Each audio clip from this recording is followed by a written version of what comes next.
Welcome to the deep dive. Today, we're diving into a blog post from Logarithmic Spirals. It's a tech blog. And the author, well, they go by Logarithmic Online.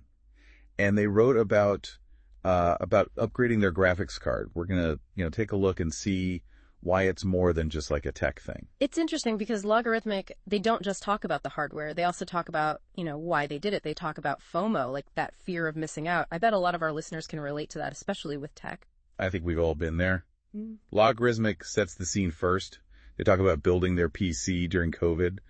And anyone who was trying to get a GPU back then, prices were insane. Right. GPUs were so hard to find. It makes sense why they went with the AMD RX 6700 XT at the time. It was, it was a good value. Yeah, for sure. So can you walk us through the other parts of their system? I noticed one thing in particular. You're talking about the power supply, right? Yeah, they went from a 650 watt to an 850 watt power supply. That's a big jump. Right. Really shows how much power this new graphics card needs. Yeah, upgrading a graphics card isn't always just plug and play. Sometimes other parts need to be upgraded too, like the power supply. So they've got the new card. What's next? Well, Logarithmic uses 3D Mark. It's benchmarking software. They focus on Time Spy. It's a good test for gaming because it tests both the CPU and GPU. Okay, so results time. What happened? Big difference. The 4070 Ti scores 40.6% higher than the 6700 XT in Time Spy. Whoa, 40.6%. I'm not a benchmark expert. What does that mean when you're actually playing a game? Imagine a game running super smoothly, high frame rates, everything's responsive, no lag, no stuttering. That's what that performance difference gets you. Okay, that's the kind of upgrade I understand. They did other benchmarks too, right? Yeah, they ran Port Royal and Speedway. Those tests focus on different aspects of performance, things like ray tracing. Speaking of ray tracing, can you explain that for those who aren't, graphics card experts, why is it a big deal? Basically, ray tracing makes light in games act like real light. Light and shadows look realistic, but it needs a lot of power to do it. And that's where NVIDIA cards are really good, right? Exactly. And that's a big part of why Logarithmic went with the 4070 Ti. They wanted to use features like DLSS. That's exclusive to NVIDIA. Right, DLSS.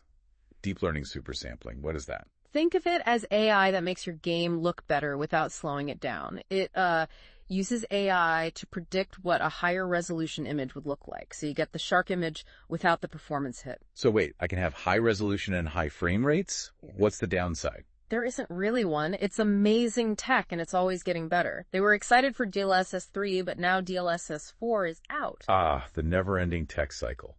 What results did they see with DLSS? Big jump. Their frame rates went from about 65 FPS to over 230 FPS with DLSS turned on in the 3D Mark test. That's a big difference. But all this new tech costs money. Did they talk about that? Oh, yeah. They did a cost analysis. They looked at the price of both cards, even how much they could sell the old 6700 XT for, and they calculated a points per dollar ratio based on those Time Spy scores. Okay, bottom line. Was the upgrade worth the cost? The 6700 XT looks better on paper if you just look at the price.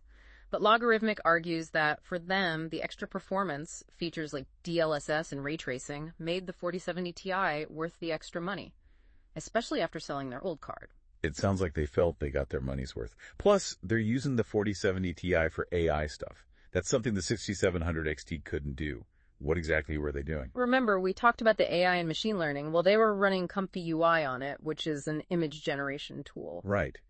It's amazing what a good GPU can do these days, not just for gaming anymore. It's a creative tool, too. That's what's so cool about this deep dive. It goes beyond the specs and shows how technology can let you do what you love. I totally agree. It's not just about the hardware, it's about what you can do with it. And Logarithmic's passion for tech really comes through in the post. We've covered a lot in this first part. The motivation for the upgrade, the specs, and the performance differences. But there's more to come. In part 2, we'll look at Logarithmic's real-world experiences with the 4070 Ti, how it's improved their gaming and work. Stay with us. Welcome back. We're continuing our look at Logarithmic's GPU upgrade. It's easy to get caught up in the benchmarks and specs and stuff, but what matters is how it actually feels to use, right? Absolutely. And Logarithmic does a good job of sharing their actual experiences. Yeah, they mentioned playing games like Call of Duty Black Ops 6 with DLSS and ray tracing. Must look amazing. Imagine playing a demanding game like Call of Duty with everything maxed out, but it's running perfectly. No lag, no frame rate drops. That's what a card like the 4070 Ti and DLSS can do. It's like a whole new world of gaming. But they weren't just gaming, were they? Nope, they were using it for those AI experiments too, with Comfy UI, the image generation tool we mentioned. Right, right. Shows how a powerful GPU can be used for way more than just games. It's a creative tool now, too. It's fascinating, right? All the different things you can do with powerful hardware these days. Logarithmic Story is a great example of that. It's not just about having the latest and greatest. It's about what you can do with it. Exactly.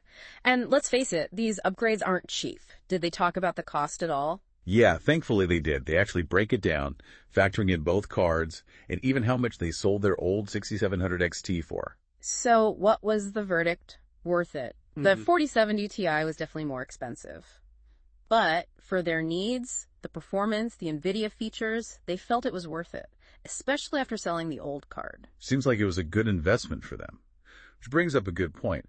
What's a good investment for one person might not be right for someone else. Totally agree. Depends on what you need, what you prioritize. This deep dive is more than just a review. It makes you think about the bigger picture.